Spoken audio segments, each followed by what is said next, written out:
Shri Venkateswara gold తాకట్టులో ఉన్న మీ బంగారాన్ని విడిపించి కొనబడును.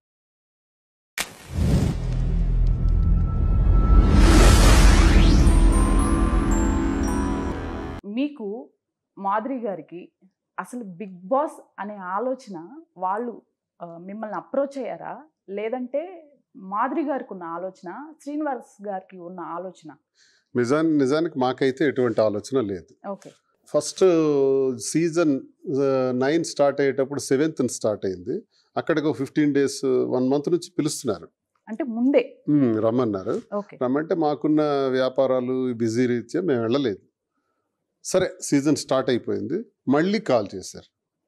మళ్ళీ కాల్ చేసి ఆ టీం వచ్చి కలిసిన తర్వాత సరే మరి అన్నిసార్లు చెప్తున్నప్పుడు ఎందుకు వెళ్ళకూడదు అని వెళ్ళమని చెప్పాను. అప్పుడు డిసైడ్ అయ్యాను. ఓకే, జనరల్గా ఇన్ని బిజినెస్లు ఉన్నాయి, పాలిటిక్స్లో ఉన్నారు. బిగ్ బాస్ అనేది షో అనేది, ఆ షో పైన కామెంట్స్ చేసిన వాళ్ళు కూడా ఉన్నారు. సిపిఐ నారాయణరావు గారు కానివ్వండి, వీళ్ళందరూ ఆ షోని ఒక బ్యాడ్ లాంగ్వేజ్తో మాట్లాడి పబ్లిక్లోకి తీసుకొచ్చి అండ్ కేసు వేసిన వాళ్ళు కూడా ఉన్నారు. అలాంటి షోకి మరి మీరు ఎలా పర్మిషన్ ఇచ్చారు? సిపిఐ నారాయణ అంటే నేను చికెన్ నారాయణ అని అంటాను. Chicken Narayana, okay. ఈ నారాయణ స్టోరీ మాకు బాగా తెలుసు. నేను ఉద్యమాల్లో ఉండేవాడిని. ఉద్యమాల్లో థర్మల్ పవర్ ప్లాంట్ కాకరాపల్లి శ్రీకాకుళంలో ఒక 6 సంవత్సరాలు భారీగా జరిగింది. 2009 నుంచి 2014-15 వరకు, ఈ రోజు వరకు నిరాహార దీక్షలు జరుగుతున్నాయి. ఆ టైంలో నేను లీడ్ చేశాను. 35 villagesతో పెద్ద మత్స్యకారులకి, రైతులకు, ఇన్లాండ్ ఫిషర్మెన్కి వాళ్ళ భూములు పోతున్నాయి, ఆ ప్లాంట్ అక్కడ పెట్టకూడదు అన్నది నేను ఫైట్ చేశాను. ఆ ఫైట్లో వేలాది మంది పోలీసులు వచ్చారు. 2011 ఫిబ్రవరి 22వ తారీఖు బాష్పవాయువులు విడుదల చేశారు, అటాక్ చేశారు, కొట్టారు, వెహికల్స్ తగలబెట్టారు, మా మీద దాడులు చేసి మాలో 3 కాల్చిపడేసినారు. ఫైర్ అయిపోయింది.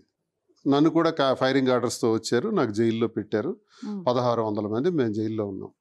ఆ సీక్వెన్స్లో ఈయన కూడా మధ్యలో వచ్చాడు 2010 ఎండింగ్లో, నారాయణరావు గారు. ఓకే, వస్తే సరే మాకు మంచి సపోర్ట్ వస్తుంది, అన్ని పార్టీలు అందరు రాజకీయ నాయకులు ప్లాంట్ సపోర్ట్లో ఉన్నారు, ఈయన ఒక్కడే మాకు వచ్చి సపోర్ట్ చేస్తున్నాడు, సంతోషం అనుకున్నాం. వచ్చాడు, east Coast thermal power plant gate మీద బూట్ కలితే తన్నాడు. శభాష్ అనుకున్నాం, మా ఉద్యమం ఇంకా గట్టిగా వెళ్తుంది అనుకున్నాం. కట్ చేస్తే 2వ రోజు నుంచి మరి మాకు కనపడలా. ఆయన వెళ్ళిపోయిన తర్వాత అక్కడికి 3-4 నెలల్లో 3 కాల్పుల్లో మరణించారు. 1600 మంది పైన కేసులు పెట్టారు. మేము జైల్లో ఉన్నాం. జైరాం రమేష్ లాంటి వాడు స్పందించి కేంద్ర మంత్రి ఆ ప్లాంట్ని రద్దు చేశారు. చంద్రబాబు నాయుడు వచ్చారు, జగన్మోహన్ రెడ్డి గారు వచ్చారు. ఇంతమంది వచ్చిన నారాయణరావు మళ్ళీ తిరిగి రాలా. ఎందుకు రాలేదు? డబ్బులు చేతిలో పడగానే బెదిరించాడు, డబ్బులు తీసుకున్నాడు, ఆగిపోయినాడు. ఇది నారాయణరావు గురించి. ఆ సబ్జెక్ట్ ఇప్పుడు సందర్భం లేకపోయినా ఇప్పుడు ఎందుకు నేను చెప్తున్నానంటే, బిగ్ బాస్ మీద కూడా ఎందుకు పెద్ద అరుపులు అరుస్తున్నారంటే మళ్ళీ డబ్బుల కోసమే. డబ్బులు పడిపోతే ఆగిపోతారు, ఈ బ్యాచ్ వేరేగా ఉంటారు. సో వీళ్ళ గురించి ప్రస్తావించవలసిన అవసరం లేదు. మీరు అడిగారు కాబట్టి నేను చెప్పాను. బిగ్ బాస్ అనేది ఒక చాలా మంచి ఒక మనిషి యొక్క మానసిక స్థితి, మానసిక ప్రవృత్తి ఎలా ఉంటుంది. ఇప్పుడు మనకు ఫోన్ కాల్స్ ఉన్నాయి, పబ్లిక్లో ఎక్కడికి కావాలంటే అక్కడికి వెళ్తాం, సినిమాలు చూస్తాం, ఎంజాయ్ చేస్తాం, తిరుగుతాం, కావాల్సిన వాళ్ళతో మాట్లాడతాం. మనకు అన్నీ స్వేచ్ఛ ఉంది. బయట అక్కడ స్వేచ్ఛ ఉండదు. అక్కడ 4 walls మధ్యలో 10 మందో 15 మందో ఉంటారు. మొబైల్ ఉండదు, డేట్స్ తెలీదు, టైం తెలీదు, లిమిటెడ్ ఫుడ్. ఇంటి వాళ్ళందరినీ, అయిన వాళ్ళందరినీ విడిచిపెట్టేసి అక్కడ ఉండాలి. ఈ విమర్శించే వాళ్ళు వారం రోజులు ఉంటే అప్పుడు అర్థం అవుద్ది బిగ్ బాస్ కాన్సెప్ట్ ఎంత కష్టమైంది అన్నది. ఇందులో టాస్క్స్ ప్లే చేయాలి, ఫిజికల్గా ఉంటాయి, మెంటల్గా ఉంటాయి. ఇవన్నీ చేస్తూ స్ట్రాటజీతో ఉండాలి. రాత్రి పడుకున్నప్పుడు కూడా స్ట్రాటజీ ఉండాలి, గేమ్ ఆడాలి. అందరూ కలిసే ఉంటారు, ఎవరికి వాళ్ళే ఆడతారు. ఎవరి వ్యూహం వాళ్ళకు ఉంటుంది, ఎవరి ప్లాన్ వాళ్ళకు ఉంటుంది. ఎవరి సక్సెస్ కోసం వాళ్ళు రక్తి కట్టించాల్సి వస్తుంది ఆ గేమ్ని. ఎన్నో మానవుడికి ఉండవలసినటువంటి ఈ కోపం, ఉద్రేకం, ఇవన్నీ కూడా ఎమోషన్స్ అన్నీ కూడా కంట్రోల్ చేసుకుంటూ ఆడాలి. ఇది సామాన్యమైనటువంటి విషయం కాదు.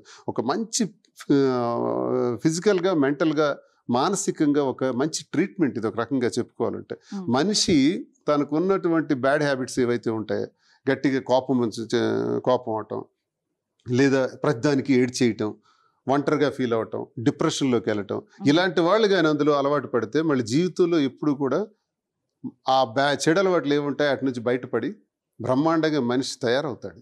మానసికమైనటువంటి ఒక శక్తి వస్తుంది బిగ్ బాస్ వల్ల నేను అనుకుంటున్నాను. ఎందుకంటే సోషలైజేషన్ అనేది ఒక సబ్జెక్ట్ ఉంటుంది, సామాజికీకరణ.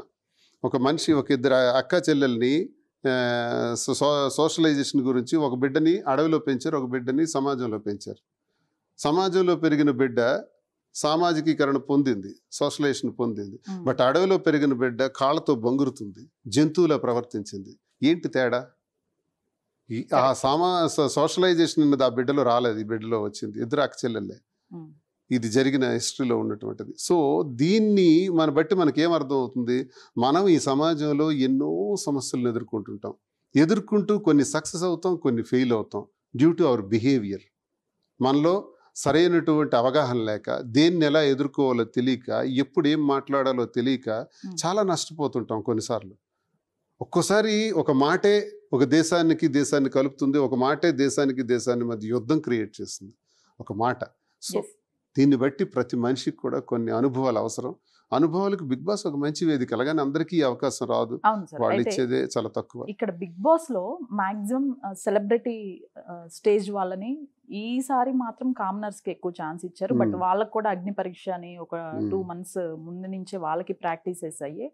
కానీ సెలబ్రిటీ స్టేజ్ కన్నా కూడా మీకు రావాల్సిన ఏదైతే ఉందో మీ ఇద్దరికి సంబంధించి సోషల్ మీడియాలో ముందు నుంచే వైరల్ అవుతున్నాయి వీడియోస్. మీరు వెళ్ళి కూర్చుంటే అక్కడ వ్యూవర్షిప్ వచ్చేస్తుంది, మీకు కావాల్సిన పబ్లిసిటీకి సంబంధించి బిజినెస్కి సంబంధించి పబ్లిసిటీ వచ్చేసింది.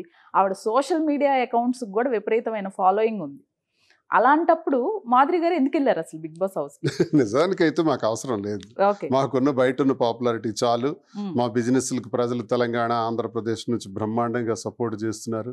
ప్రజలు మా దగ్గరికి ప్రతిరోజు వస్తుంటారు. ప్రతిరోజు మేము మీడియాలో ఉంటాం, సోషల్ మీడియాలో. కరెక్ట్.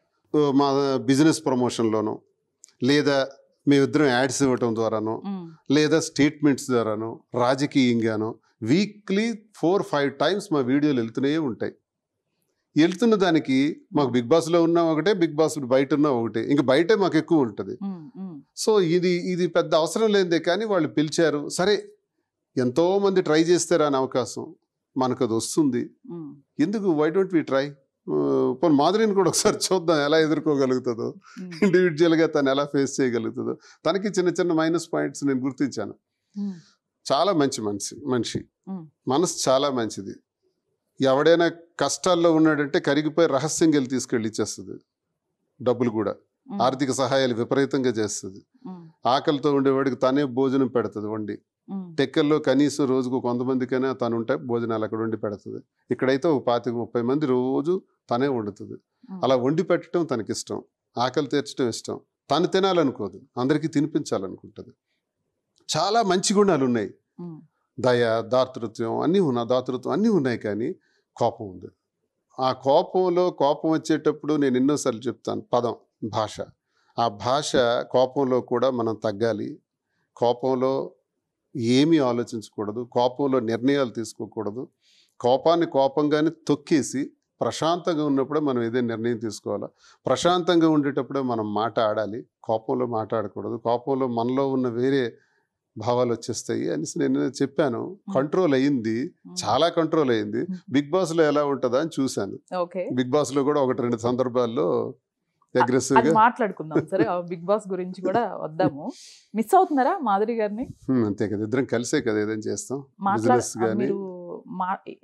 ఎవ్రీథింగ్, ప్రతి డెసిషన్ కూడా మీరు ఇద్దరు మాట్లాడుకుని ఎవ్రీ మినిట్ ఆలోచించుకుంటా మాకేంటి, మేము చేసాం ఒక నిర్ణయం, ఆ నిర్ణయంలో తప్పైనటువంటి ఆ నిర్ణయం నుంచి ఎలా బయటపడాలి. ఇప్పుడు సమాజంలో ప్రతి స్త్రీ పురుషుల మధ్య ఉన్న సంబంధాల్లో ప్రతి దగ్గర కూడా తండ్రి కొడుకులు, అన్నదమ్ములు, అక్క చెల్లెళ్ళు, భార్యాభర్తలు ఎన్ని రకాలుగా ఇబ్బందులు పడుతున్నారు, గొడవలు పడుతున్నారు. అవసరం వస్తే ఇమోషన్స్కి వెళ్ళి చంపేస్తున్నారు. భార్యను చంపేస్తున్న భర్తలు, భర్తలను చంపేస్తున్న భార్యలు, అన్నదమ్ములు చంపేస్తున్న అన్నదమ్ములు, ఇలాంటి తండ్రిని చంపేస్తున్న కొడుకులు. ఈ సమాజంలో ఈ ఉద్రేకాలు ఎక్కువ అవుతున్నాయి, క్రైమ్ రేట్ బాగా పెరిగిపోతుంది. ఎందుకు? అవగాహన లేక సూసైడ్ చేసుకోవటం, లేదంటే ఆత్మహత్యలు చేసుకోవటం.